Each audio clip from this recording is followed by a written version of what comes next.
there is another very important phase of warfare. It has as its target not the body, but the mind of the enemy. On infiltration instead of invasion, on subversion instead of elections, on intimidation instead of free choice, by a monolithic and ruthless conspiracy.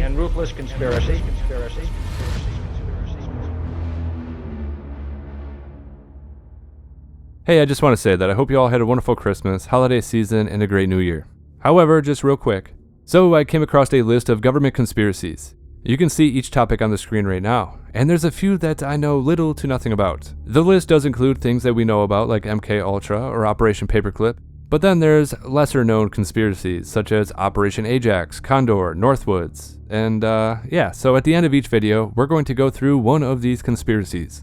And once we're done with that list, if you like the format, I'll continue doing it. I'm just thinking that it might be a nice change of pace sometimes. Okay, so let's get on to the video. To start, we have a clip of Klaus Schwab currently making the rounds on social media, where he is talking about their plans for education, or rather, indoctrination. We put emphasis on what I said before, public-private partnerships, which we accompany. Right off the bat, public-private partnerships are driving the educational overhaul. What could go wrong with a corporatist system molding the minds of the young? Well, we may end up finding out. When we define a project like our global educational initiative, I just describe it in a second. We have, under the leadership of Cisco and many other companies, practically all the big names, we try to revolutionize the educational system of Jordan, Egypt, and now Burundi, by working together with the local authorities. We work also together with UNESCO, not only to equip the schools, but to retrain the teachers, to put the new curricula into place. So we work together with we accompany those companies. We do not, such a difference to the Clinton initiative, which mainly, and which is a good thing, which asks companies to pledge some money to make a commitment and then to come back and to report. We are with the initiative from the beginning to the end. But there's one other difference. So in that clip, he mentioned Cisco and UNESCO, which we have talked about previously. And there's another bit of information in there. He describes the difference between the Clinton Global Initiative's planned curriculum changes and the World Economic Forum's global educational overhaul. So the two organizations redesigning education, or at the very least have a big impact on how education will be redesigned, are the World Economic Forum and the Clinton Global Initiative. Am I getting that right? You know, they are pretty comfortable and they are very, very arrogant. They believe they have this whole thing wrapped up. And one of the most annoying parts to me is the media and the useful idiots continuing to claim that this is just a conspiracy theory, believing that Davos and its World Economic Forum is just a discussion platform. All of the trends we are seeing right now, from the normalization of insects as food to the new all-encompassing surveillance, both internal and external, everything we are seeing happen, you name it, take any example, well, it's all been talked about and put into place through these global platforms. For simplicity's sake, I think we have two camps of people. The ones at the top who are orchestrating the agenda, and then every dumb politician who is getting sucked into it, mostly for money and power. For most of them, that's all it's about.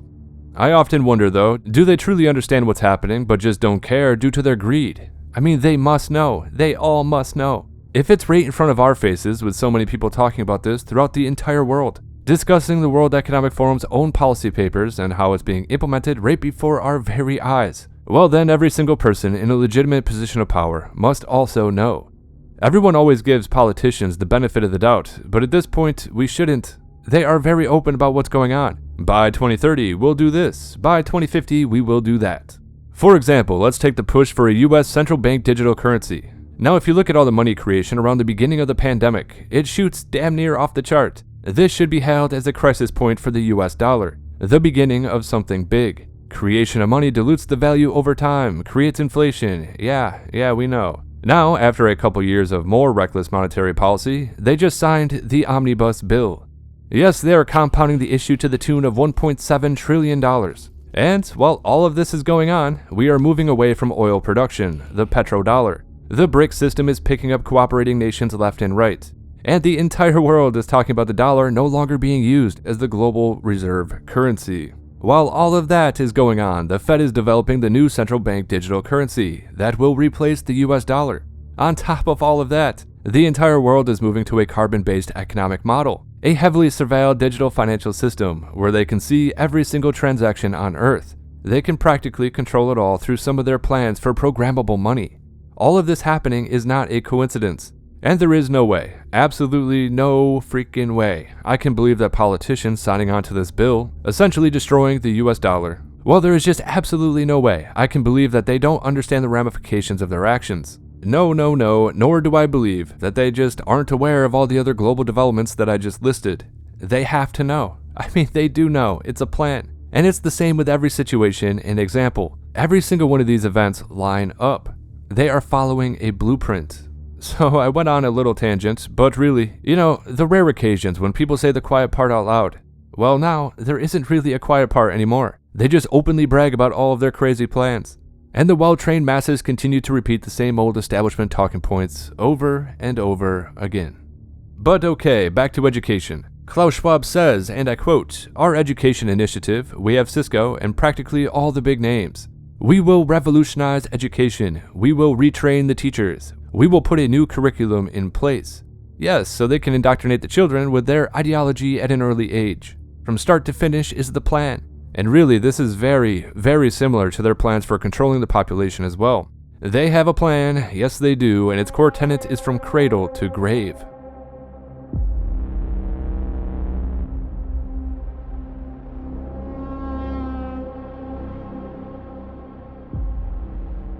So as stated, Klaus Schwab mentions UNESCO. Now okay, UNESCO's plan revolves around something they call Study 11 in UNESCO 2050. And yeah, and there's that date again. As I mentioned earlier, with every single one of these, you either hear 2030 or 2050.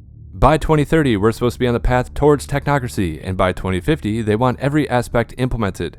Anyway, the main sticking point, of course, is getting the young minds acclimated to the concepts surrounding transhumanism, and I quote, "For over 40 years, coalitions of academics, governments, corporations, and world governance bodies have colluded to build a global education tech schooling system meant to shackle children to the transhumanist fourth industrial revolution," end of quote. Okay, so let's try to find out a little bit more about Study 11 in UNESCO 2050. Now, this is some dense reading, so bear with me, but it's only a couple paragraphs. And I quote, "The compilation of quote-unquote Grayson file document shows that UNESCO Study 11 was carried out through international public-private partnerships between communist, socialist, and capitalist countries, coordinating efforts between multinational telecommunications and computer corporations. Working in concert with academic institutions and national government agencies, Study 11 affiliates lobby to restructure laws in order to globalize school systems through proto-internet technologies manufactured by big tech companies. These companies include Microsoft, IBM, and Apple. Of course, these are the companies that are now steering the fourth industrial revolution into a new political system of communitarian technocracy, driven by a new economic system of quote-unquote stakeholder capitalism. This, of course, is achieved through community-based public-private partnerships that are managed by big data. While this techno-fascist fourth industrial revolution is being accelerated under the duress of medical panic. Yes, the global lockdowns are sealing the deal for UNESCO Study 11. So basically, these partnerships are now converting brick-and-mortar schoolhouses into virtual classrooms that digitally data mine students through computer hardware devices. You probably have seen schools implementing Apple iPads and MacBooks into their curriculum. The students are being data mined to supplement this adaptive learning courseware and other artificial intelligence applications like IBM's Watson Education. Now that was pretty dense, but basically now that the tech infrastructure is set up by Study 11 and it's firmly in place, the globalist oligarchs at the World Economic Forum are calling for a great reset. Yes, they seriously do claim that their design of this new world is to stop all disease, famine, weather complications, natural disasters, and war. And of course, they plan on doing this by rushing in the fourth industrial revolution. However, in reality, the only thing they will snub out is human consciousness and individuality. But regardless, their plan continues, and they are doing so with the help of World Economic Forum members, including Microsoft, Apple, and IBM. So yeah, by using the medical issue to their advantage, they exploited the lockdowns in order to reset the global economy. but also to quote-unquote reimagine education. Yes, the future of education will be based upon social credit systems and surveillance capitalism.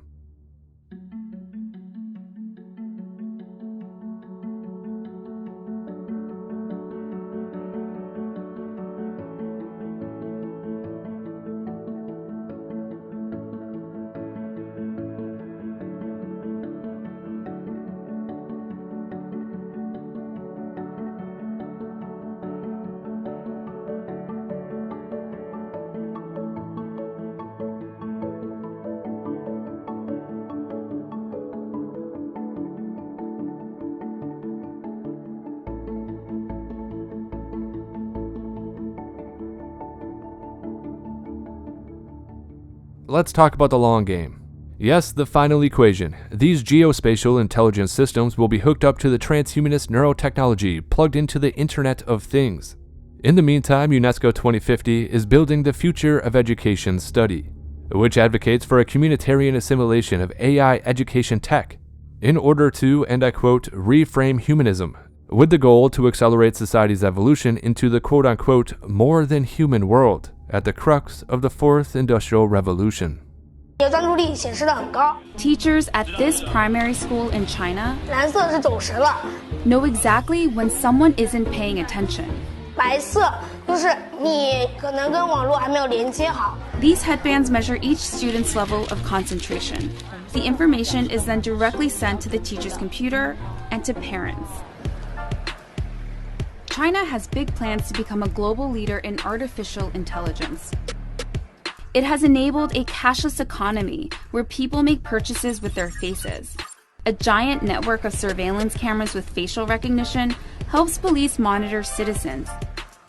Meanwhile, some schools offer glimpses of what the future of high-tech education in the country might look like. 做出选择吧 ，Good job。 Classrooms have robots that analyze students' health and engagement levels. Students wear uniforms with chips that track their locations. There are even surveillance cameras that monitor how often...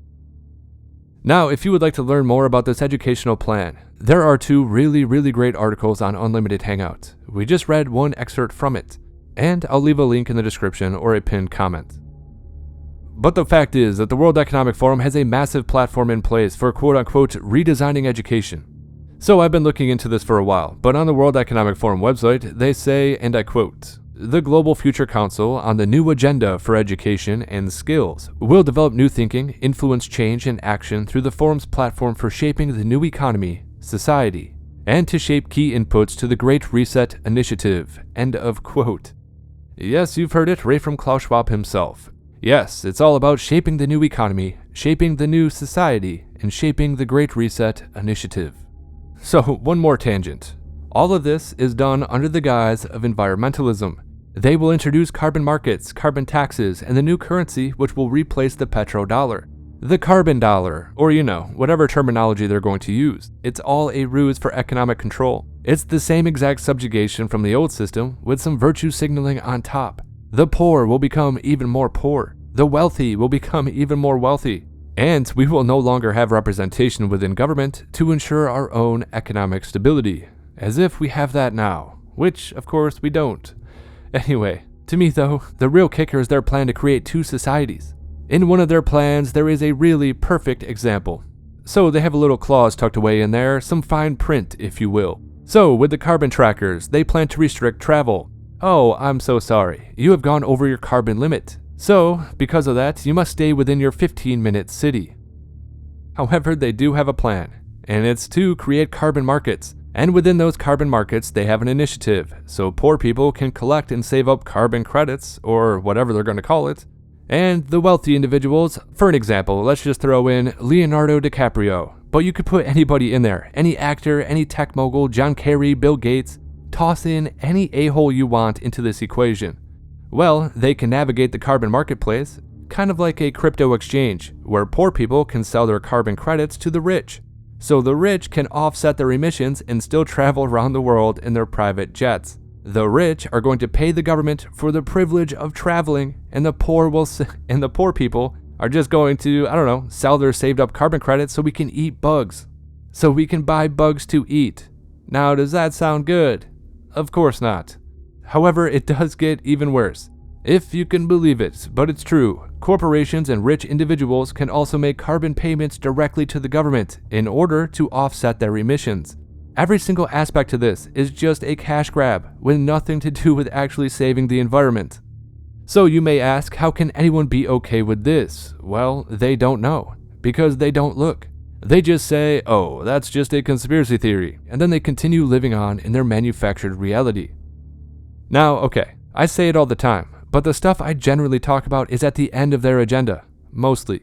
We are taking incremental steps, but in these papers, their policy implementation plans, they lay out a timetable, a clear path, and they openly talk about what their envisioned society is going to look like in 2050. And you know, I'm not just saying crazy things for the fun of it, it's all right there in front of us. But really, I think immediacy bias just gets in the way. As you know, and I often say it, I like looking into the big picture aspect. I'm not saying that this stuff is going to happen within 5 years. It's going to take decades. We have to think long term. And really, 2050, it's not that far away. But it is far enough away that people can dismiss it. But if we aren't careful, they're going to get their way. And you and I are going to end up being the people saying, hey, I was trying to warn you. I was trying to tell you. Years ago. Anyway, we have a non-governmental organization which has effectively become the largest lobbying organization in the world. They use private companies to pressure and partner with governments to achieve their objectives. And everyone is just, I don't know, they're okay with it, I guess.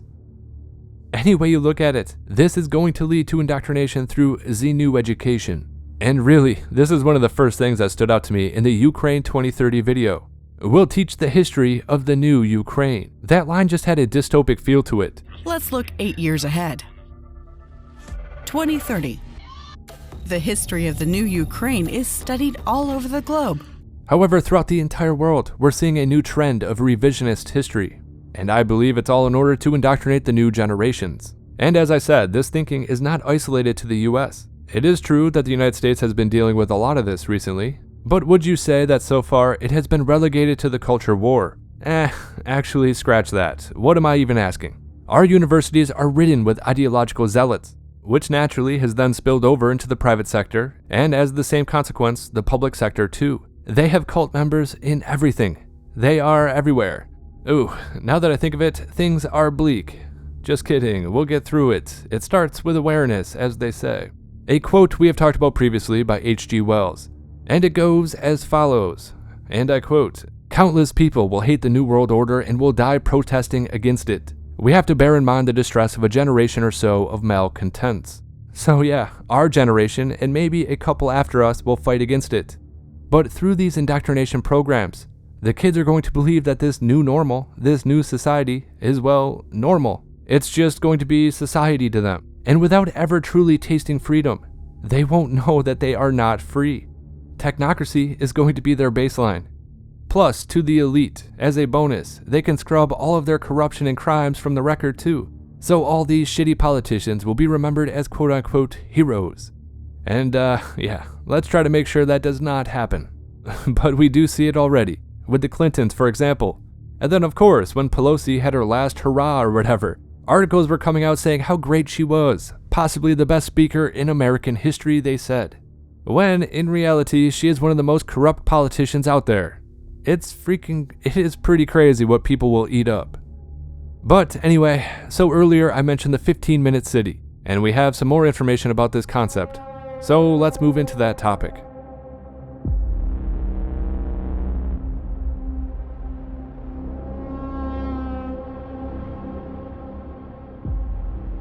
So, a 15-minute city or a digital prison, you decide.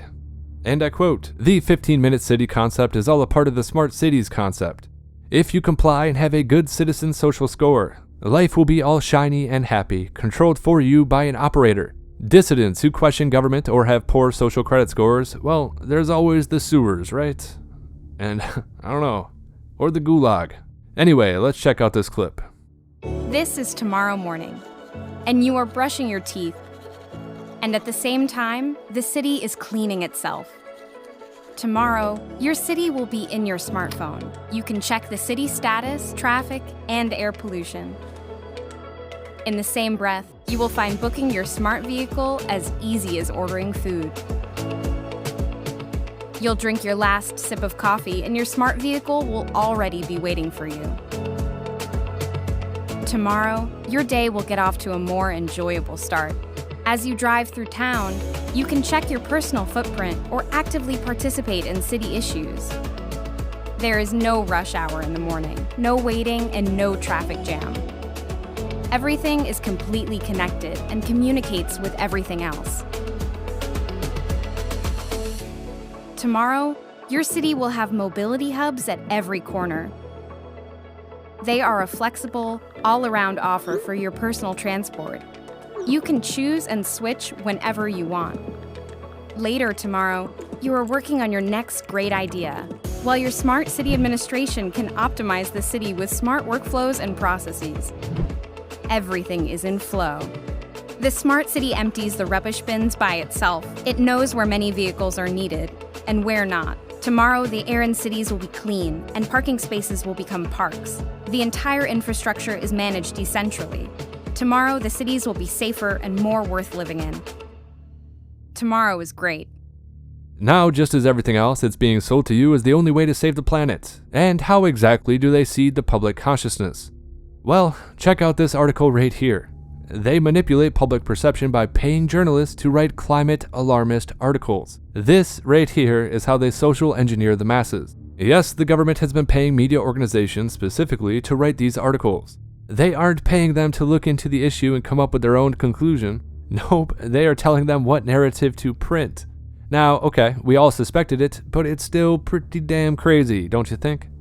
Anyway, back to it. Urban reorganization efforts are all about limiting dwellers to a 15-minute radius by bicycle or foot traffic, and they claim it's all about mitigating global warming. But again, it's all a ruse. It's all about restricting movement.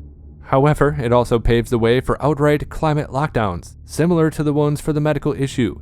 In reality, though, the 15-minute city is a step toward urban gulags, where people will be kept like ants in an ant farm. Before the recent lockdowns around the world, we led hectic lives, with long commutes and not enough time to spend with our families and friends. Traffic polluted our air, and smog blanketed our skylines. What if it could be different? What if we could create a new normal where we reclaim our time, our health and well-being, and our communities? This is the idea behind the 15-minute city, a growing movement to make our lives in cities more convenient, less stressful, and more sustainable. A 15-minute city is one where everything we need is close to home, where communities are safe and inclusive, where the air is clean. A 15-minute city is one where it's easy to get goods and services. Fresh groceries, healthcare, and other amenities are all just a short trip away. A 15-minute city is one where everyone has a place. A 15-minute city has affordable, accessible, and adaptable housing for households of all sizes and ages. A 15-minute city means that you can work close to home or work remotely more often. And we all play a role in our neighborhood. What if we don't go back to life as it was? This is, let's say, fiction. It will not happen. What if we already have the power to change how we live? Together, we can reimagine and create the future we want. One that is cleaner, safer, healthier, and more inclusive, and gives us back valuable time to enjoy the little things. And I quote, "As climate change and global conflict cause shocks and stresses at faster intervals and increasing severity, the 15-minute city will become even more critical." End of quote. Now this part is really interesting. The solution was the pandemic. Yes, they really do say that. And I quote, "The obvious yet incomplete answer is the pandemic. With this medical issue and its variants keeping everyone home, or closer to home than usual, the 15-minute city went from a nice-to-have to a rallying cry. Meeting all of one's needs within a walking, biking, or transit distance was suddenly a matter of life and death." End of quote. No, it was not. Anyway, they are not going to let this go. They want to model society around medical surveillance. However, from there, the dark hand of the totalitarian manager appears. So yeah, we talked about this, I think 2 videos ago, I'm not too sure, but let's just get a little recap. Remember though, this is a global plan, so they have these pilot programs out there to see how people react, how the program will work. So while we're going to talk about the UK, remember, this is going to be global. So in Oxfordshire, they want to divide the city into 6 15-minute districts. So it is said that most household essentials will be accessible from a quarter mile to an hour walk or bike ride, and so residents will have no need for a car. On the surface, these 15-minute neighborhoods might sound pleasant and convenient, but there is a coercive edge. Residents are going to have to register their cars with the council, and they will be tracked to count their journeys through the key gateways. And it kind of works like, I don't know, you've probably heard of frequent flyer miles or points. Well, this is essentially the anti-frequent flyer points. Under the new proposal, if any resident drives outside of their designated district more than 100 days a year, he or she could be fined. Yeah, that is insane. However, this concept of a 15-minute city was born with, and I quote, C40, which is chaired today by London Mayor Sadiq Khan. They call itself a network of mayors of nearly 100 world-leading cities, and they are collaborating to deliver the urgent actions needed right now to confront the quote-unquote climate crisis. Yes, we have talked about the plans for megacities in Saudi Arabia, the Netherlands, Germany, and parts of Bulgaria. I've shown you this video right here, turning Paris into a 15-minute city. So, just one tangent real quick. In the United States, in major cities, we see things like the mass looting and shoplifting sprees, the release of violent criminals while non-violent criminals are still in jail, the normalization of public drug use, the homelessness, the rising property rates, the changing of laws to enable crime. And that's not all. We should consider their policies towards actual legit business owners too. They are intentionally persecuting small business owners while they let everyone else run wild. So yeah, to me it seems like they are destroying their own cities on purpose. All of these terrible moves create one outcome, and it's the exact solution they want. What do you think is going to happen once crime and poverty get really, really out of hand? I mean, it kind of is already, but it's going to get much worse. And that is especially true once the dollar collapses. But after the looting sprees, what do you think stores are going to do? Well, they're going to pull out of cities. They're going to move digital. They're going to try to introduce shopping in the metaverse. They're going to have drone deliveries. All of this is just way too many coincidences for me. Or okay, another example, one we've talked about already. The omnibus bill. What do people expect to happen with the money printers going wild? 1.7 trillion. And trust me, the people in DC understand exactly what they are doing to the US dollar. There's a plan for a new system, but they have to collapse the old one first. There cannot be an alternative path. They have to make their quote-unquote solution the only option. I believe their plan is to let the cities burn, destroy real estate markets, job markets, increase homelessness, and release criminals. And then from there, of course, human nature dictates that citizens will clamor for order. As I said, it's a global plan. This 15-minute city concept is not just Oxford, but it's going to be used in Brisbane, Melbourne, and we all know what authoritarian hellhole that has become. But this also includes Barcelona, Paris, and just as an aside, did you see what happened over Christmas in Paris? It is crazy. Riot police fired tear gas to push back an angry crowd in Paris late on Friday after a gunman killed 3 people at a Kurdish cultural center and nearby cafe in the French capital.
This 15-minute city concept is also going to be used in Buenos Aires and Portland. Yes, Portland is on that list. Now, I imagine as Portland continues its death spiral into a complete shit show, property value is going to plummet, which of course makes them a perfect city for the tech oligarchs to swoop in and use them as a testing ground for their new smart city grid. And as I said, it's everywhere. A lot of coincidences, a lot of coincidental locations that are currently being run into ruin by bad policy. And I believe it's on purpose. So yeah, the Oxford City Council is moving faster than the rest, but remember, it's a testing ground. Just keep that in mind. That is the main reason we're talking about this again. This is just, I don't know, a little test run to see what people will put up with. And hopefully people will not put up with this. However, we shall see. I mean, come on, they want you to register your car so they can track your movements via smart cameras. It's a prison, it's de facto house arrest. But instead of your ankle monitor alerting the authorities whenever you get, I don't know what it is, 500 feet or whatever from your property, they're going to give you a little bit of leeway. Not much more, but just a little tiny bit. Okay, let's move on.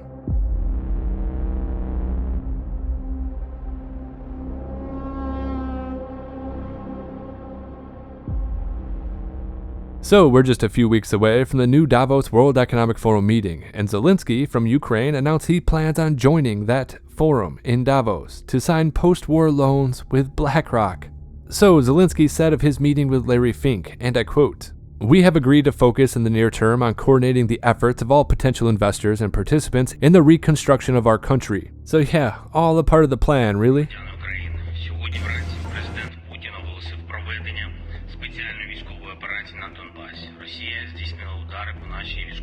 Let's look 8 years ahead. 2030. The history of the new Ukraine is studied all over the globe. Why? Because Ukraine became the most digital and convenient country in the world. Scripts have replaced bureaucrats. 500,000 former public servants are successfully integrated in the new economy. No more red tape, but paperless. No more banknotes, but cashless. Yes, we became the first country to abandon paper money. Just another coincidence that Ukraine is also using 2030 as a marker. I was hoping, maybe 2024, let's get this war ended. But yeah, okay, that's not the plan. Alright then. So yeah, Larry Fink of Blackrock said that his team has been working for several months on a project to advise the Ukrainian government on how to structure the country's reconstruction funds. End of quote. Yes, it is all a plan. Okay, so I just want to talk about a few other crazy stories real quick.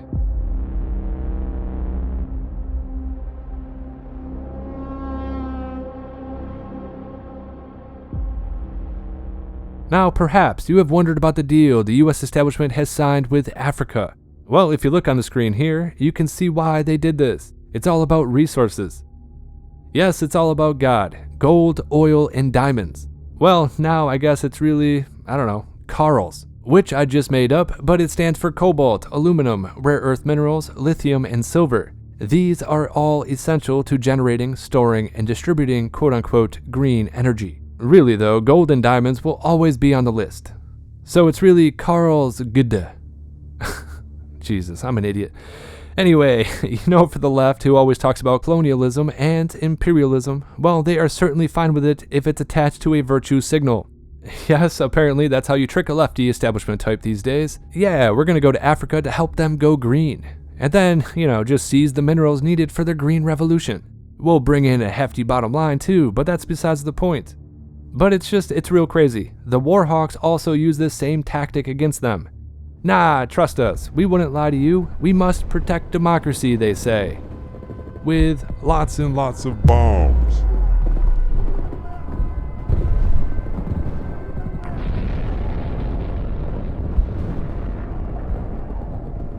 Anyway, Joe Biden was criticized this week after pledging to send taxpayer money to help South Africa go green. So some of the things they're going to do. They're going to mobilize $8 billion in public and private finance to help South Africa replace coal-fired power plants. They're going to try to develop cutting-edge energy solutions like clean hydrogen, a deal worth $2 billion.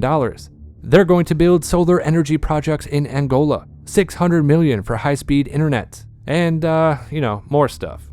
Now, some of that stuff doesn't sound too bad, besides the price tag. I am sure some of those things will actually help.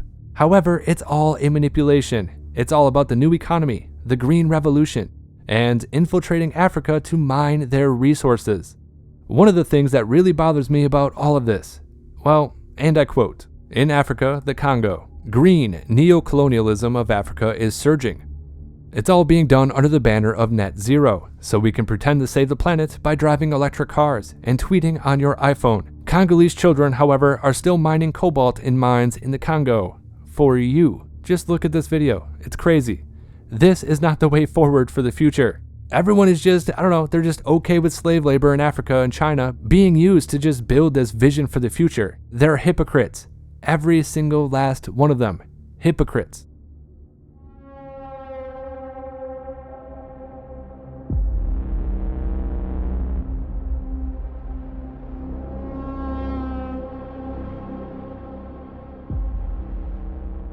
Okay, so Operation Ajax is the CIA mission that overthrew Iran's democracy with the execution of the 1953 CIA coup. This reinstalled the monarchy.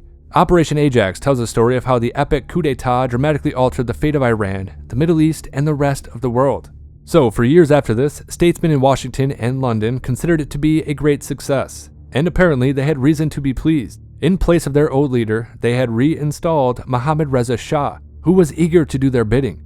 However, from a historic perspective, the coup hardly seems to be a success. In fact, it is one of the main events that sent the Middle East careening into its present-day instability. So, the Shah's increasingly repressive rule ultimately set off the explosive revolution of 1979, which we have talked about as well. The 1979 revolution brought to power a militantly anti-Western clique of mullahs. The 1979 revolution and its consequences panicked the US, and it directly led to the formation of a partnership between the US and Saddam Hussein. And we all know this led to grief for pretty much everybody. However, the 1979 revolution also terrified the Soviet Union, which decided it had to stop the spread of Islamic radicalization, and they did so by invading Afghanistan. So, religious power in Iran inspired a host of violent militants around the Islamic world, and all of this has roots in Operation Ajax. So, if you are a student of history, you know that in 1979, militants stormed the US Embassy and took hostages. Well, it turns out it was all about the 1953 CIA coup d'etat. The terrorists explain this in their memoirs. So, as they explain it, in 1953, Iranians had forced the Shah to flee. But the CIA, working with the embassy, staged Operation Ajax to bring him back. A quarter century later, the same Shah has been forced to flee again. So, as a result of this, militants overran the embassy, but it wasn't out of a sense of nihilism. The terrorists claimed that they were trying to prevent a repeat of Operation Ajax. And of course, Westerners did not realize this because we had no idea about Operation Ajax. We didn't know it happened. So in theory, if the CIA did not do Operation Ajax, the coup d'etat in 1953, well then who knows? We might have a thriving democracy in the Middle East. Iran might be thriving right now. And really, it is difficult to even imagine how that would have changed the region's history. So via the CIA crushing that regime, the West taught rising leaders in the Middle East that even if you're a champion for democracy and nationalism, if you strayed too far away, they would bring down the iron fist upon you. And that lesson right there had wide-ranging ramifications. So, given the shattering importance of Operation Ajax, why do Westerners know so little about it? Part of the reason is that nations, like individuals, prefer to recall aspects of their past that evoke good feelings. We are very proud of the times we liberated the oppressed. However, episodes where we have crashed into a democratic country and consigned it to a dictatorship, that's less comforting.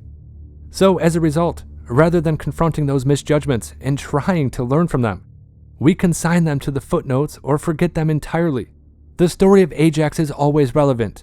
The impact of the 1953 coup is still very much felt today, and arguably, it's the cornerstone event that set the course for the Iran we know today.